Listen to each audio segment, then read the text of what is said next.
साईं जय झूलेलाल। अॼु वरी मां पंहिंजे वॾनि खे यादि थो कयां। तव्हांखे हिकिड़ी ॻाल्हि थो चवांव, दुनिया में सची काई शइ अथव जेका ओरिजिनल शइ अथव, उहा अथव असांजा पूज्य वॾा, जंहिंजे मथां वॾड़नि जो हथु आहे। दुनिया जी काई ताक़त उनखे हिलाए नथी सघे। इन करे पंहिंजे ओरिजिनल शयुनि जे साम्हूं हुजो, उन्हनि खे असुली भाकुर पाए गले लॻायो ऐं उन्हनि खे पंहिंजो टाइम ॾियो। मां पंहिंजे दादा खे थो यादि कयां। पंहिंजे पीउ खे असां दादा चवंदा हुआसीं। साईं पक्का हुया थोरा, ईअं रक्षा वारे खे सॾु कंदा हुआ, हे रक्षा इधर आओ। अरे बेटा कहाँ जा रहे हो? बाबूजी आपको कहाँ जाना? नहीं तुम कहाँ जा रहे हो? हम इधर जा रहे हैं। हाँ तो इधर हमारा घर है, चलो छोड़ दो, 5 रुपया देंगे। बाबूजी उधर तक का 20 रुपया लगता है, दे जा कमाने का अकल सीखो। उधर ही तुम जा रहे हो, हम भी उधर ही जा रहे हैं, उतर जाएंगे रास्ते में, 5 रुपया देंगे। साईं अहिड़ा मज़ेदार हुआ, पक्का आया साईं। ॾाढो वीचारनि महिनत कई आहे, सिंध मां आया कुझु न खणी आया। उन्हनि जी पकाई आहे त असां अॼु हिन वॾे मुक़ाम ते आहियूं। उन्हनि जी पकाई आहे त वरी ॾाढो मज़ो थियो साईं। 85-86 साल ताईं असांजा पिता जीवित हुया। हिकिड़ो दफ़ो असांजी माता खे गुज़ारे 7 साल थी विया हुया। तमामु निराश थी विया। 84 साल जी उमिरि का हूंदी हुनजी, 83 साल।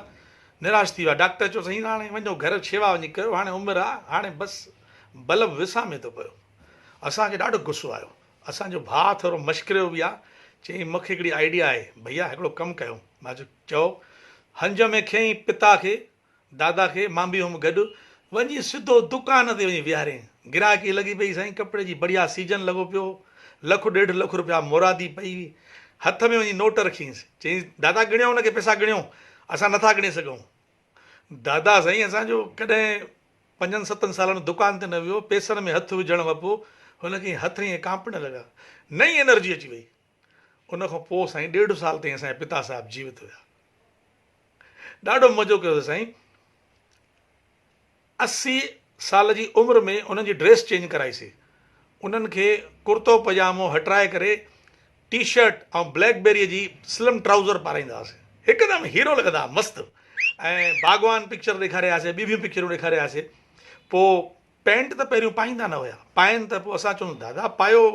कल्ह उहो बबलीअ जी मम्मी जेका आहे पाड़े वारी, उहा पुछे पई तव्हांजे लाइ।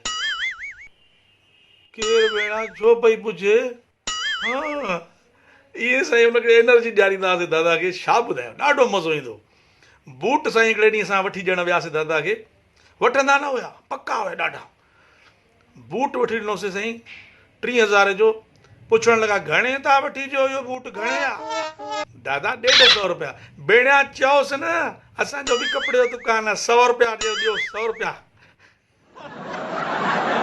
ॾाढो साईं मज़ो कंदा हुआसीं, अहिड़ो मज़ो कंदा हुआसीं। असांजा वॾा शल श्रीदेवी असां मथे सुर्ग में झूलो झूलनि। असांखे ॾाढी उन्हनि जी यादि ईंदी आहे। वॾनि सां गॾु वेहो, उन्हनि खे ज़रूरु टाइम ॾियो। चिट्ठी न कोई संदेश, जाने वो कौन सा देश, जहाँ तुम चले गए। चिट्ठी न कोई संदेश, जाने वो कौन सा देश, जहाँ तुम चले गए, जहाँ तुम चले गए। जय झूलेलाल।